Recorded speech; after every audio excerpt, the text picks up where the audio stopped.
ન્યૂઝના પ્રાયોજક છે metro shoes, white diamond ice cream. નમસ્કાર, હું સમીમ, સિટી ન્યૂઝમાં આપનું સ્વાગત છે। સૌપ્રથમ જોઈશું આજના મુખ્ય સમાચાર। ભરૂચના અરમાન બંગલોઝ તેમજ કાવેરી એપાર્ટમેન્ટમાં તસ્કરોનું તરખાટ, પોલીસ તંત્ર નિંદ્રાધીન, લોકોમાં ફફડાટ। ભરૂચ, નર્મદા અને છોટાઉદેપુર જિલ્લાના દિવ્યાંગો માટે મોબાઈલ કોર્ટ યોજાઈ, સ્થળ ઉપર જ ફરિયાદોનો નિકાલ કરવા આયોજન। ભરૂચ શહેર બોર્ડાની રહેમનજર હેઠળ ચાલતા બિન અધિકૃત બાંધકામો જિલ્લા સમાહર્તા અટકાવશે ખરા? ભરૂચ શહેરના બાયપાસ સ્થિત અરમાન બંગલોઝના 3 તેમજ કાવેરી એપાર્ટમેન્ટના 1 મળી કુલ 4 મકાનોમાં તસ્કરોએ તરખાટ મચાવતા રહીશોમાં ગભરાટની લાગણી વ્યાપવા પામી છે। શિયાળાની ફૂલ ગુલાબી ઠંડી સાથે શહેરમાં નિશાચરો ધૂમ મચાવી રહ્યા છે। દિન પ્રતિદિન તસ્કરો પોલીસ તંત્રને જાણે ચેલેન્જ કરતા હોય તેવી સ્થિતિનું નિર્માણ થવા પામ્યું છે। હાલ ભરૂચના અરમાન બંગલોઝ તેમજ કાવેરી એપાર્ટમેન્ટ સહિત કુલ 4 મકાનોમાં દરવાજાના તાળા સિફતપૂર્વક તોડી નાખી એક મકાનમાંથી સોના ચાંદીના દાગીના તથા રોકડ મળી મત્તાની ચોરી કરી પલાયન થઈ જતા સ્થાનિક રહીશોમાં ગભરાટની લાગણી વ્યાપવા પામી હતી। આ અંગે ભરૂચ બી ડિવિઝન પોલીસે જાણવાજોગ નોંધી તપાસ હાથ ધરી હતી।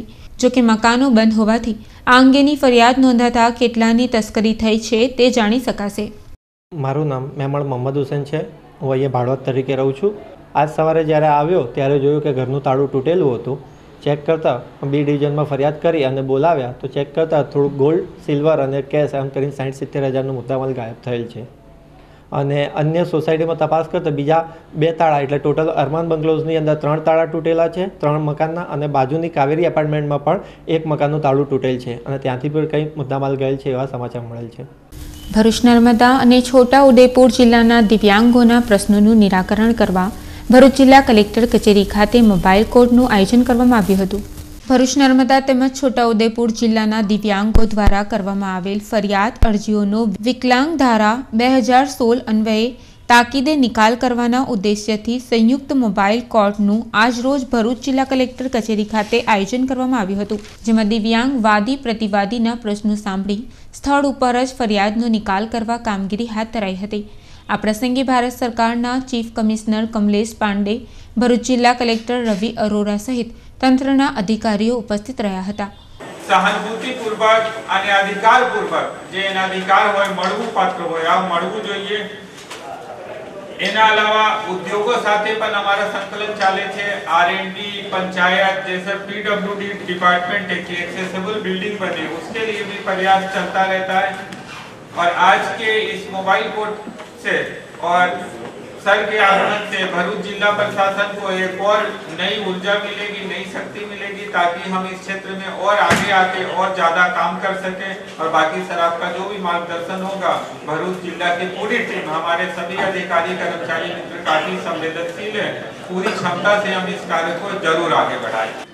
मुझे बहुत ही खुशी है कि यहाँ के कलेक्टर श्री ने इस तारीख के तय होने के साथ ही इस डायरेक्शन में अपना काम बहुत ही उत्साह से शुरू कर दिया। उन्होंने प्रेस को बुलाया, सबको मालूम पड़े, इस तरह के सभी प्रयास किए। आज जो इतना अच्छा कार्यक्रम हम देख रहे हैं यह भी उनके अपने व्यक्तिगत उत्साह और उनकी जो टीम है और इसके साथ साथ जो हमारे ऑफिस की जो है टीम, हमारे टीम यहाँ डिप्टी कमिश्नर हैं श्री नैनो वाले और हमारे सभी जो यहाँ के कर्मचारी हैं, सबका यह मिला जुला एक प्रयास है जो आज हम इतना अच्छा आज का हम कार्यक्रम देख रहे हैं। जो कि उल्लेखनीय है कि मोबाइल कोर्ट તેમજ વિકલાંગ ધારા 2016ની અમલવારી અંગે દિવ્યાંગજનોએ असंतोष व्यक्त કર્યો હતો। दिव्यांगों की जो भी समस्याएं सरकार के खिलाफ होती हैं, कोई भी कंप्लेन होता है, उनकी समस्याओं को सुनना और उसका समाधान करना, इसका ये उद्देश्य है। जैसा नाम से स्पष्ट है, कोर्ट है, ये न्यायालय है। तो कोई आपकी शिकायत है, कोई ग्रीवांस है तो इस कोर्ट में सुनी जाएगी और प्रॉपर जो उसका समाधान है वो यहाँ किया जाएगा। अब मोबाइल कोर्ट इस ज़िले में किया गया, यहाँ ज़िले की जो भी समस्या होगी ज़िले के अधिकारी बेचारे यहाँ उपस्थित रहेंगे। और सारा समाधान यहीं पर किया जाएगा। मोबाइल कोर्ट का कंसेप्ट ये है। एक तो मोबाइल कोर्ट के अलावा यदि आप समस्या का समाधान चाहते हैं तो आपको जाना पड़ता है दिल्ली चीफ कमिश्नर ऑफिस में, या स्टेट का विषय है तो जाना पड़ता है अहमदाबाद में स्टेट कमिश्नर ऑफिस में। तो यहाँ चीफ कमिश्नर और स्टेट कमिश्नर दोनों यहाँ उपलब्ध हैं। जो भी आपकी समस्या स्टेट गवर्नमेंट की होगी या सेंटर की होगी, समस्याओं को यहीं पर सुन करके समाधान करना, ये इस मोबाइल कोर्ट का उद्देश्य है। मोबाइल कोर्ट ये गुजरात में चीफ कमिश्नर के द्वारा स्टेट कमिश्नर के सहयोग से पहला मोबाइल कोर्ट है, लेकिन यहाँ के स्टेट कमिश्नर ने भी पिछले महीने एक मोबाइल कोर्ट किया है और पूरे देश में मोबाइल कोर्ट इस प्रकार का चलता है। लेकिन चीफ कमिश्नर सभी जिलों में नहीं जा सकते, इसलिए कम से कम एक स्टेट में एक मोबाइल कोर्ट हम करें साथ में और स्टेट कमिश्नर को प्रमोट करें ताकि वह नीचे तक करें, इसका एक हेतु रहता है। ये मोबाइल कोर्ट भरूच जिले में यहाँ पर चीफ कमिश्नर के माध्यम से ये जो हो रहा है स्टेट कमिश्नर के सहयोग से, ये पहला है। ભરૂચના સ્ટેશન રોડ ઉપર સુપરમાર્કેટની સાથે બૌદ્ધા તંત્રની રહેમનજર હેઠળ સમારકામની મંજૂરી મેળવી આખી નવી ઇમારત ઊભી કરાતા લોકોમાં કુતૂહલ સાથે રોષની લાગણી વ્યાપવા પામી છે। ભરૂચ અંકલેશ્વર અર્બન ડેવલપમેન્ટ ઓથોરિટીના અંધેર તેમજ ભ્રષ્ટ વહીવટના પગલે જિલ્લાના સરકારી તંત્રની છબી લોકોના માનસ પટલ ઉપર ખરડાઈ રહી છે। બૌદ્ધામાં જેસીબી લઈને પૈસા ભેગા કરવા નીકળેલા ભ્રષ્ટ અધિકારીઓના રોજ નીત નવા કૌભાંડો ઉજાગર થઈ રહ્યા છે। ત્યારે ભરૂચ શહેરના હાટસમા સ્ટેશન રોડ ઉપર બૌદ્ધા તંત્રના નાક નીચે દુકાનના સમારકામની પરવાનગી મેળવી આખી નવી ઇમારતનું નિર્માણ લોકોની નજર સમક્ષ કરવામાં આવી રહ્યું છે। બૌદ્ધાના વોર્ડ ઇન્ચાર્જ રાજુ તડવીના સાનિધ્યમાં ધોર દિવસે સરકારને છેતરવા જાણે ષડયંત્ર રચાયો હોય તેમ જણાઈ રહ્યું છે। ઉલ્લેખનીય છે કે બૌદ્ધા તંત્રના નિયમો અન્વયે નવી ઇમારતના બાંધકામની પરવાનગી મેળવવી ન પડે તે માટે હવે લેભાગુ બિલ્ડરો સમારકામની પરવાનગી લઈ રાતોરાત નવી ઇમારત ઊભી કરવા કસબ અજમાવી રહ્યા છે। ત્યારે જિલ્લા સમાહર્તા રવિકુમાર અરોડા આ અંગે ધ્યાન કેન્દ્રિત કરી લેભાગુ બિલ્ડરો અને બૌદ્ધાના ભ્રષ્ટ અધિકારીઓ ઉપર લગામ બાંધે તે અત્યંત જરૂરી છે। ભરૂચના ઉમરાજ ગામની હદમાં આવેલી અર્બુદાનગર 1-2 સહિતના 4 સોસાયટીઓના રહીશોએ વરસાદી પાણીના નિકાલ અંગેની માંગણી સાથે રેલી કાઢી જિલ્લા કલેક્ટરને આવેદનપત્ર પાઠવ્યું હતું। ભરૂચ તાલુકાના ઉમરાજ ગ્રામ પંચાયતની હદમાં આવેલ અર્બુદાનગર 1-2 વેદાંત તથા આરાધના સોસાયટીમાં વરસાદી અને ઘર વપરાશના પાણીના નિકાલ માટેની વ્યવસ્થાના અભાવે પ્રશ્ન પેચીદો બન્યો છે। આ અંગે અવારનવાર રજૂઆતો કરવા છતાં પણ કોઈ જ કાર્યવાહી કરવામાં આવી ન હોવાથી ચોમાસા દરમિયાન ભારે હાલાકીનો સામનો કરવો પડે છે। જવા આવવાની તકલીફ ઉપરાંત ઘરમાં પણ વરસાદી પાણી અને ઘર વપરાશના પાણી ભરાતા ભારે આર્થિક નુકસાની પણ ક્યારેક થતી હોય છે। તો બીજી બાજુ ખાડકુવા પણ અવારનવાર ભરાઈ જતા તે ખાલી કરાવવા માટે પણ રૂપિયા ખર્ચવા પડે છે।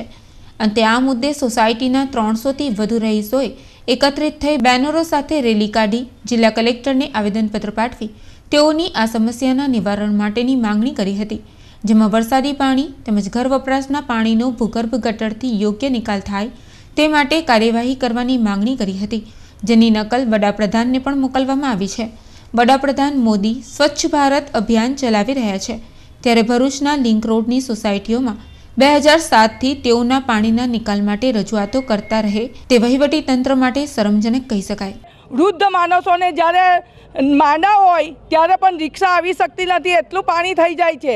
હવે અમારે 10 વર્ષથી અહીંયા ગ્રામ પંચાયતમાં પણ આપ્યું છે અને સરપંચને પણ આપ્યું છે, પરંતુ હજી સુધી એનો કોઈ નિકાલ નથી થયો। હવે અમારે કેવી રીતે રહેવું જોઈએ? એના માટે ગટરની તાત્કાલિક વ્યવસ્થા કરવી જોઈએ, નહીં તો અમે ચૂંટણી પંચનો બહિષ્કાર કરીશું આ સોસાયટીવાળા। અમે ન છૂટકે આ વખતે કલેક્ટરશ્રીને આવેદનપત્ર આપીએ છીએ, સાથે એક નકલ પ્રધાનમંત્રી આપણા નરેન્દ્રભાઈ મોદી સાહેબને બી મોકલીએ છીએ, કેમ કે એમણે એક સ્વચ્છ ભારતનું ઝુંબેશ ચલાવેલું છે। એના અંતર્ગત અમારી ગટર લાઇનનો જે મુખ્ય મુદ્દો છે અને અમારે પૂરેપૂરી આશા છે કે અમારા પ્રાઇમ મિનિસ્ટર જે અત્યારે સ્વચ્છતા માટેનું જે અભિયાન ચલાવી રહ્યા છે એ અમારા આ બાબતે યોગ્ય વિચાર કરશે અને અમારો તાત્કાલિક ધોરણે નિરાકરણ આવે એવી અમે અપેક્ષા રાખીએ છીએ। જો આનો નિરાકરણ નહીં આવે આવનારા દિવસોમાં તો અમે 15 માર્ચ પછી ફરીથી આ જ રીતે અમે રેલી કાઢીશું અને ફરી કલેક્ટરશ્રીને અમે આવેદનપત્ર આપીશું। हाँ, અને આ બાબતનો તાત્કાલિક નિરાકરણ લાવે એ અમારી સૌની 4 સોસાયટી વચ્ચેની રજૂઆત છે। આગામી દિવસોમાં જ્યારે ઉત્તર પ્રદેશના ઇલાહાબાદ પ્રયાગરાજ તીર્થ ક્ષેત્ર ખાતે મહાકુંભ મેળો યોજાઈ રહ્યો છે, ત્યારે અંકલેશ્વરના રામકુંડ મંદિર ખાતેથી ખાદ્ય સામગ્રીનો મોટો જથ્થો રવાના થયો હતો. તીર્થરાજ પ્રયાગરાજ ખાતે જાન્યુઆરી માસ દરમિયાન મહાકુંભ મેળાનું ભવ્યથી ભવ્ય આયોજન થઈ રહ્યું છે, ત્યારે આ મહાકુંભ મેળામાં રામકુંડ મંદિર દ્વારા અન્ન ક્ષેત્ર ચલાવાશે. આ અન્ન ક્ષેત્રનો લાભ પ્રતિદિન 10,000થી વધુ શ્રદ્ધાળુઓ લેશે. ત્યારે ગત સાંજે 3 જેટલી ટ્રકોમાં અંદાજે 22 ટન ખાદ્ય સામગ્રીનો જથ્થો પરમ પૂજ્ય મહંત ગંગાદાસ બાપુની નિશ્રામાં અત્રેથી રવાના થયો હતો. આજથી પ્રયાગરાજ મહાકુંભ મેળામાં અન્ન ક્ષેત્રનો પ્રારંભ થનાર છે, ત્યારે 3 જેટલા શાહી સ્નાન તેમજ સત્સંગનો લાભ લેવા રામકુંડ મંદિરના મહંત પૂજ્ય ગંગાદાસ બાપુએ અપીલ કરી હતી. વધુમાં કુંભ મેળામાં ચાલનારા અન્ન ક્ષેત્રમાં જો કોઈ શ્રદ્ધાળુઓએ અનુદાન આપવું હોય તો તેઓએ રામકુંડ મંદિરનો સંપર્ક સાધવા વિનંતી કરાઈ છે. જય સિયારામ. આજે લગભગ 3 ટ્રકો અહીંથી સામાન જઈ રહ્યો છે રામકુંડ ઉપરથી, જેમાં તેલથી રાશન પાણીથી લઈને તમામ સામગ્રી ખાદ્ય સામગ્રી પ્રયાગરાજ તીર્થમાં અત્યારે રવાના થઈ રહી છે. હું રામકુંડ અને તપોવન રામકુંડ તીર્થ ખાલસા વતી આપ બધાને ભરૂચ જિલ્લો, અંકલેશ્વર તાલુકો, સુરત જિલ્લો બધા તમામ ભક્તોને હું જાહેર આમંત્રણ આપું છું કે આપ પણ પધારો તીર્થરાજ પ્રયાગરાજ કુંભ મેળામાં, જ્યાં ભોજન અને ભોજન, સંતોના દર્શન, દિવ્ય પ્રવચનો, સંતોના સત્સંગના આપણે એમના મુખેથી સાંભળીને આપણું જીવન ધન્ય બનાવીએ. તો આ મહાકુંભમાં તમામ ધર્મપ્રેમી જનતાને હું જાહેર આમંત્રણ આપું છું. અને આપણું તપોવન રામકુંડ તીર્થ ખાલસા લગભગ 10,000થી 12,000 માણસ પર ડે, 2 ટાઈમ 3 ટાઈમ આપણે ત્યાં પ્રસાદ લે એવું સુંદર આયોજન કર્યું છે. આમોદ તાલુકાના નાહિયેર ગામે આમોદ પોલીસે રેડ પાડી કુલ 7 જુગારીઓને ઝડપી પાડ્યા હતા.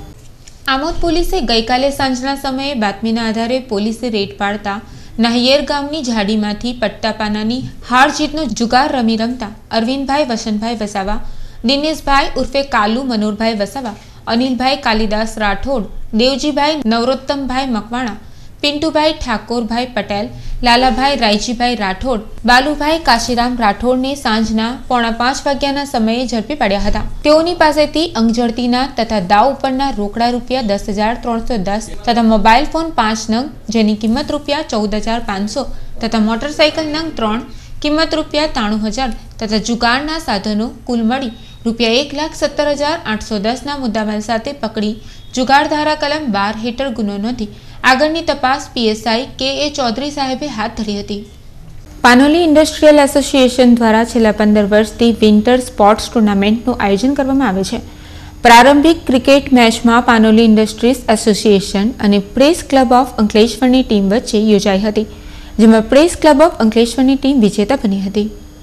પાનોલી ઇન્ડસ્ટ્રીયલ એસોસિએશન દ્વારા ઇન્ડસ્ટ્રીઝ એસ્ટેટમાં શાંતિમય વાતાવરણ જળવાઈ રહે તેમજ વિવિધ ઇન્ડસ્ટ્રીઝ ટુર્નામેન્ટમાં જોડાવાથી સંપર્ક તેમજ સંબંધ વધે, જેથી ઉદ્યોગના બિઝનેસનો ફાયદો થાય તેવા આશયથી 15 વર્ષથી વિન્ટર સ્પોર્ટ્સ ટુર્નામેન્ટમાં cricket, carrom, chess, table tennis, રીસા ખેંચ, દોડ, વોલીબોલ સહિતની રમતોનું આયોજન કરવામાં આવે છે. આજ રોજ આ ટુર્નામેન્ટનું દીપ પ્રાગટ્ય કરી ટુર્નામેન્ટને ખુલ્લી મૂકવામાં આવી, જેમાં પાનોલી એસોસિએશનના પ્રમુખ B S. Patel, sports committee chairman Mehboobbhai Fiziwala, Kiransinh, Pankajbhai Bharwada તથા પ્રેસ ક્લબ ઓફ અંકલેશ્વરના પ્રમુખ દેવાનંદભાઈ જાદવ ઉપસ્થિત રહ્યા હતા. ટુર્નામેન્ટની સાથે સાથે ક્રિકેટ ટુર્નામેન્ટની સાથે સાથે અમે વોલીબોલ, ટેબલ ટેનિસ, ચેસ, દોડ આવી ઘણી રમતોનું આયોજન કરીએ છીએ. આ આયોજન કરવા પાછળ અમારો મૂળ હેતુ એક આ એસ્ટેટમાં શાંતિમય વાતાવરણ કેળવાય, એકબીજાની સાથે બધા ઓળખાણ ધરાવે અને ધંધામાં પણ ઓળખાણ વધી ધંધા પણ સારા ચાલે એવા આશયથી અમે આ ટુર્નામેન્ટનું આયોજન કરીએ છીએ. આ 15 દિવસનો અમારા એક મહોત્સવ જ છે પાનોલી ઇન્ડસ્ટ્રીઝ એસોસિએશનનો, અને બહુ ખૂબ સુંદર રીતે એ મહોત્સવનું ઉજવણી થાય છે. આ ટુર્નામેન્ટની શરૂઆત ક્રિકેટ મેચથી કરવામાં આવતા પ્રથમ ક્રિકેટ મેચ પાનોલી ઇન્ડસ્ટ્રીઝ એસોસિએશનની ટીમ અને પ્રેસ ક્લબ ઓફ અંકલેશ્વરની ટીમ વચ્ચે રમાડવામાં આવી હતી. 10 ઓવરની મેચમાં પાનોલી ઇન્ડસ્ટ્રીઝ એસોસિએશનને 46 રન બનાવ્યા હતા, જે પ્રેસ ક્લબ ઓફ અંકલેશ્વરની ટીમે 6 ઓવરમાં 2 વિકેટ ગુમાવી મેચ જીતી લીધી હતી.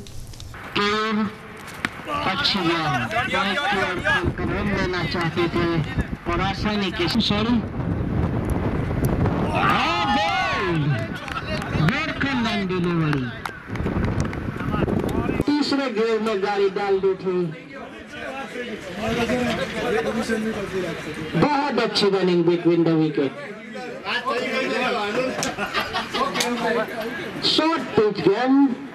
ગુજરાત સરકાર દ્વારા ઉત્તરાયણના પર્વને ધ્યાને લઈ પતંગથી અને દોરાથી પક્ષીઓ કપાઈને ઘાયલ ન થાય તે આશયથી સામાજિક વનીકરણ રેન્જ અંકલેશ્વર હાંસોટ તાલુકા દ્વારા કરુણા અભિયાન કાર્યક્રમ અંતર્ગત જનજાગરણ રેલી કરવામાં આવી હતી।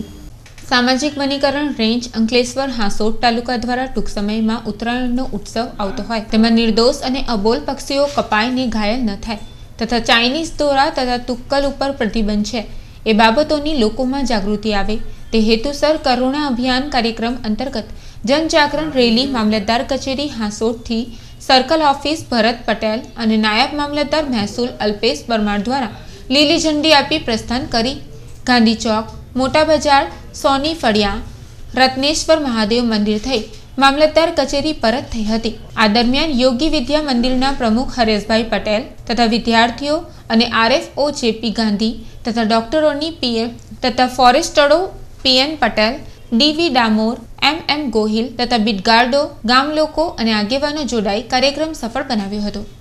ભરૂચ જિલ્લાના વાગરા તાલુકાના વિલાયત JIDC ઉદ્યોગ મંડળની વાર્ષિક સામાન્ય સભા મળી હતી, જેમાં તાત્કાલિક પ્રમુખ આસુ પારીખની છેલ્લા 2 વર્ષની સેવાઓની બિરદાવવામાં આવી હતી। તેમના કાર્યકાળ દરમિયાન વિલાયત એસ્ટેટમાં વરસાદી પાણીના નિકાલ માટે RCCની ડ્રેનેજ લાઇન JIDC દ્વારા તૈયાર કરાઈ હતી। વિલાયતના ઉદ્યોગોને માળખાગત સવલતો શ્રેષ્ઠ રીતે મળી રહે તે માટે પણ ચર્ચા કરવામાં આવી હતી। આ મીટિંગમાં આગામી 2 વર્ષ માટેના નવા હોદ્દેદારોની વરણી કરવામાં આવી હતી, જેમાં નવા પ્રમુખ તરીકે કલરટેક્સના મહેશભાઈ વસી, ઉપપ્રમુખ તરીકે ગ્રાસિમ ફાઇબર ડિવિઝનના આશીષ ગર્ગ, બીજા ઉપપ્રમુખ તરીકે ઝુબિલેન્ટના પ્રદીપ ચેન અને સેક્રેટરી તરીકે સુમંગલમના હરીશ જોશીની વરણી કરવામાં આવી હતી। વિલાયત ઔદ્યોગિક વસાહતને વિશ્વસ્તરીય કેમ બનાવી શકાય તે અંગેની પણ ચર્ચા કરવામાં આવી હતી। આ ઉપરાંત દર ઉનાળામાં ઊભી થતી પાણીની સમસ્યા અંગે રાજ્ય સ્તરે રજૂઆત કરવાનું અને પાણીના પુનઃવપરાશની અદ્યતન ટેકનોલોજી થકી ઉપયોગ કેમ થઈ શકે તે અંગેની પણ વિસ્તૃત વિચારણા આ પ્રસંગે થઈ હતી। વાગરા તાલુકાના સુવા ગામ ખાતે ગેસ બોટલ ફાટતા સર્જાયેલ અકસ્માતમાં મહિલાને સિવિલ હોસ્પિટલમાં ખસેડવામાં આવી હતી। વાગરા તાલુકાના સુવા ગામ ખાતે રેખાબેન ભાવેશભાઈ ગોહિલ ઉંમર વર્ષ 21 નામની મહિલા જમવાનું બનાવતી હતી તે વેડા ગેસ બોટલ ફાટતા આગની જ્વાળાઓમાં લપેટાઈ જતા રેખાબેન ગંભીર રીતે દાઝી જતા તેણીને 108 મારફત ભરૂચ સિવિલ હોસ્પિટલ ખાતે તાત્કાલિક સારવાર અર્થે ખસેડવામાં આવ્યા હતા। શ્રી ભૃગુપુર મોટ જ્ઞાતિ હિતવર્ધક મંડળ ભરૂચ દ્વારા જીવનસાથી પસંદગી મેળાનું આયોજન કરવામાં આવ્યું હતું। ભરૂચના લિંક રોડ પર આવેલ મોઢેશ્વરી ભવન ખાતે શ્રી ભૃગુપુર મોટ જ્ઞાતિ હિતવર્ધક મંડળ દ્વારા સમાજના લગ્નોત્સુક યુવક યુવતીઓ માટે જીવનસાથી પસંદગી મેળાનું આયોજન કરવામાં આવ્યું હતું, જેમાં પાલિકા પ્રમુખ સુરભીબેન તમાકુવાલા, સમાજના અગ્રણી શંકરલાલ ગાંધી, પાલિકા કારોબારી સમિતિ અધ્યક્ષ નરેશભાઈ સુથારવાલા, અન્ય અગ્રણીઓ અને પરિવારજનો ઉપસ્થિત રહ્યા હતા। સમાજના અપરિણિત યુવક યુવતીઓએ ઉમંગભેર પસંદગી મેળામાં ઉપસ્થિત રહી આયોજનને સફળ બનાવ્યું હતું। અંતમાં ફરી એક નજર આજના મુખ્ય સમાચાર પર। ભરૂચના અરમાન બંગલોઝ તેમજ કાવેરી એપાર્ટમેન્ટમાં તસ્કરોનો તરખાટ, પોલીસ તંત્ર નિંદ્રાધીન, લોકોમાં ફફડાટ। ભરૂચ, નર્મદા અને છોટાઉદેપુર જિલ્લાના દિવ્યાંગો માટે મોબાઈલ કોર્ટ યોજાઈ, સ્થળ ઉપર જ ફરિયાદોનો નિકાલ કરવા આયોજન। ભરૂચ શહેર બોર્ડાની રહેમ નજર હેઠળ ચાલતા બિન અધિકૃત બાંધકામો જિલ્લા સમાહર્તા અટકાવશે ખરા? આ સાથે આજના સિટી ન્યૂઝ અહીં સમાપ્ત થાય છે। આવતીકાલે ફરી મળીશું નવા સમાચાર સાથે। નમસ્કાર।